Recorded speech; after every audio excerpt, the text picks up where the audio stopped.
The Pittsburgh Steelers' defensive line was already going to be tested to open the season, with first-round pick Derek Harmon expected to miss Week 1. Now, the unit could be really tested because of an injury to Keanu Benton. DK Pittsburgh Sports' Chris Halleck and PennLive's Nick Farabaugh reported Sunday that Benton is dealing with an upper body issue. Keanu Benton is banged up. That's kind of the big news of today, Farabaugh said in a YouTube live video. Benton is dealing with some sort of upper body ailment that is going to keep him out for a little bit. I don't think it's going to threaten Week 1. It doesn't sound like it. They expect him to play there, but it could limit his participation leading up to that game. It's obviously great news that Benton should still play in Week 1. But another starting defensive lineman dealing with an injury after Harmon left the team's preseason finale with a knee issue isn't ideal. Steelers Now's Brendan Howe wrote Harmon has an MCL sprain. Harmon isn't expected to be placed on injured reserve to begin the season. But the Pittsburgh Post-Gazette's Jerry Dulock characterized the earliest return date for Harmon as Week 2. Steelers dealing with multiple defensive line issues after Keanu Benton injury.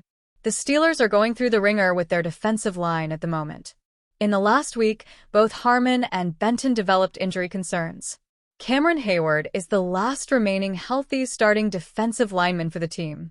While Hayward is the all-pro of the group and a defensive captain, he hasn't practiced much this month because of a contract standoff. On August 11th, Hayward told reporters he is prepared to sit regular season games in an effort to land a new deal. It's still not likely. If Benton and Harmon recover quicker than expected, the Steelers' projected starting defensive line could be together in September. But there's also a scenario where the Steelers are missing all three starting defensive linemen in Week 1. Hayward is practicing with the team, fully participating since last Tuesday, Halleck wrote. However, should he follow through on that threat and both Harmon and Benton are in jeopardy of not playing in Week 1, that's about the worst-case scenario for the team. If Hayward really wants to play hardball with his contract situation, he could use the Harmon and Benton injuries as leverage to get a new deal. Benton returns to practice Monday, report.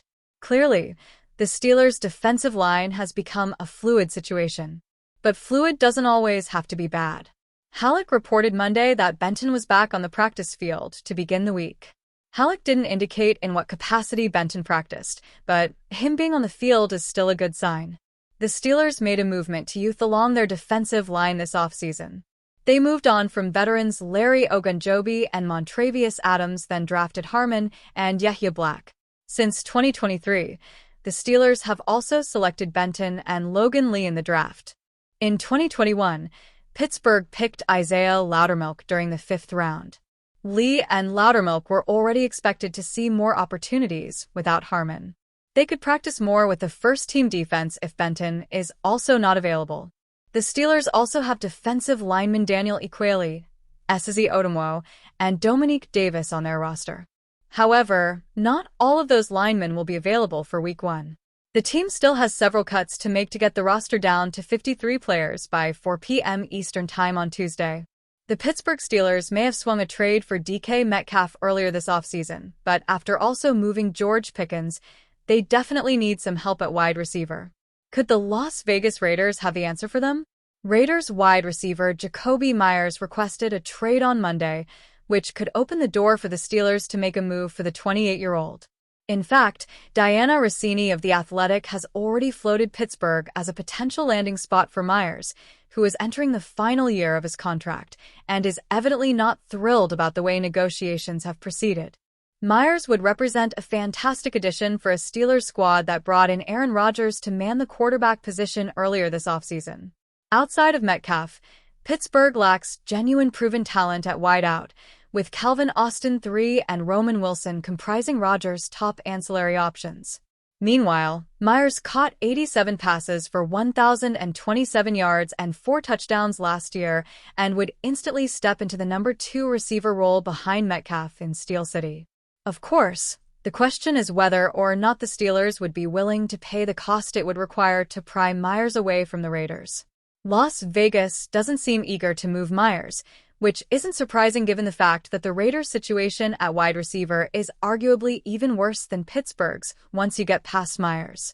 Taking that into consideration, The Steelers would probably have to overpay for the North Carolina State product, and they would also have to worry about signing him to a long-term extension as well. Remember, they just handed Metcalf a 5-year, $150 million deal, so Pittsburgh would probably be hesitant to strike a lucrative multi-year pact with Meyers. Still, given how the Steelers are obviously going for a Super Bowl this year, the prospect of adding Meyers may be tempting for them, even if it means they would only have him for one season. The Steelers' preseason punter battle finally has a winner with just under 24 hours to go until the NFL roster cut-down deadline. Per a report from NFL Network insider Ian Rappaport, the Steelers have released veteran punter Cameron Johnston. Johnston signed with the Steelers on a 3-year, $9 million contract in 2024. However, he suffered a season-ending injury in his first regular season game with the team. He was replaced by punter Corliss Whiteman, who started the rest of the year for Pittsburgh. Both Whiteman and Johnston returned in 2025, battling over the summer for Pittsburgh's starting punter job. Whiteman averaged 53.2 yards per punt in the preseason, while Johnston averaged 42.3. With Johnston's release, Whiteman is the clear winner. Whiteman averaged 46.4 yards per punt in the 2024 regular season, landing 41.5% of his kicks inside the opponent's 20-yard line. He started for Pittsburgh in 2021 as well as 2024. By releasing Johnston, the Steelers add a dead cap hit of $1.9 million in 2025 and $958,000 in 2026. However, the team saves $1.5 million and $2.5 million in each respective season. Whiteman's cap hit is $1.1 million in 2025.